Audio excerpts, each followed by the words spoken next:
In the industrial sprawl of Wuppertal, Germany, where rain-slicked streets and towering viaducts cast long shadows over ordinary lives, unfolds a tale of fate, trauma, and improbable love. The Princess and the Warrior, directed by Tykwer in 2000, stars Franka Potente as Simone Sissy Schmidt, a compassionate yet isolated nurse at the Birkenhof Psychiatric Clinic. Sissy, in her late 20s, leads a monastic existence devoted to her eccentric patients, bathing them, soothing their anxieties, and even indulging intimate requests, like masturbating the obsessive Steiny to ease his insomnia. Her world is one of routine tenderness, punctuated by letters from her absent friend Meek, who lives in a remote seaside cottage and has just inherited Sissy's late mother's estate, including a mysterious locket. Sissy's days blend into nights, her only dreams whispered through a seashell pressed to her ear, evoking distant waves. Parallel to Sissy's quiet life runs the turbulent path of Bodo Riemer, portrayed by Benno Fürmann, a brooding ex-soldier haunted by the fiery death of his wife in a gas station explosion years earlier.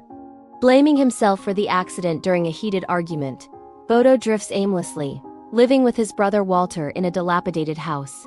Unemployed and volatile, he botches a job at a funeral home by assaulting his boss in a fit of grief during a burial. Desperate for escape, the brothers hatch a risky plan, a bank heist to fund a new life in Sydney, Australia. Bodo, tormented by nightmares where he clutches a scorching stove, hallucinates his wife's presence, her screams echoing his guilt. Destiny intervenes one stormy afternoon. While escorting a blind patient across a busy street, Sissy is struck by a tanker truck fleeing a petty theft, committed by none other than Bodo, who hides beneath the vehicle. As Sissy lies choking, her windpipe crushed, Bodo emerges from the shadows. With makeshift tools, a pocket knife, and a pilfered ballpoint pen, he performs a crude tracheotomy, slicing her throat and sucking blood from the tube to restore her breath. Tears stream down his face as paramedics arrive. He vanishes into the crowd, leaving only a torn button from his jacket clutched in her hand. Hospitalized for 53 days with a broken leg and miraculous survival, Sissy emerges obsessed with her warrior savior. Interpreting the encounter as cosmic intervention, she quits smoking, traces clues from the accident scene, and confronts the shop owner Schmatt, who identifies Bodo from army photos. Scaling the viaduct to his home, Sissy surprises him. Panicked, Bodo attacks, choking her and hurling her into the mud. Undeterred, she persists, drawn by an inexplicable pull. Bodo, reeling from Walter's revelations about his wife's death, not an accident, but ignited by a cigarette during their fight, rejects her advances violently. Meanwhile, the brothers execute their heist.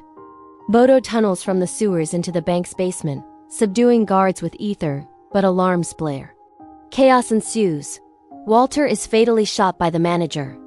In the lobby, Sissy, there to claim her inheritance, spots Bodo and shields him from security, enabling their escape through the underground maze. They rush Walter to the hospital where he dies. Pursued by police, Sissy hides the fugitive Bodo in the asylum's attic, tending his wounds amid the patient's antics. As news broadcasts label them wanted criminals, Bodo confesses his past, the gas station blaze, his impotence since, his suicidal urges.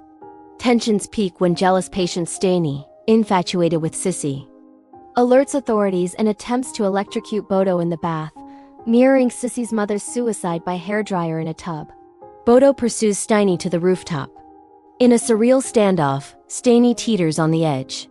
Sissy arrives, urging Bodo to leap with her into the void below, a hidden reservoir, symbolizing rebirth. They plunge together, emerging soaked but alive, evading capture. Colleague Maria provides a getaway car. En route to Meek's coastal haven, they stop at the fateful gas station. Bodo enters the restroom. In a hallucinatory twist, a doppelganger emerges, gently closes his eyes, and drives off with Sissy. The real Bodo awakens to find them gone. But the narrative shifts to the seaside cottage. Meek's photo comes alive. Sissy and Bodo, or his redeemed self, reunite under crashing waves. Their traumas not erased but transcended in a poetic union. This hypnotic film blends thriller elements with existential romance, exploring how chance collisions can heal deep wounds, set against Tykwer's kinetic visuals and a haunting score.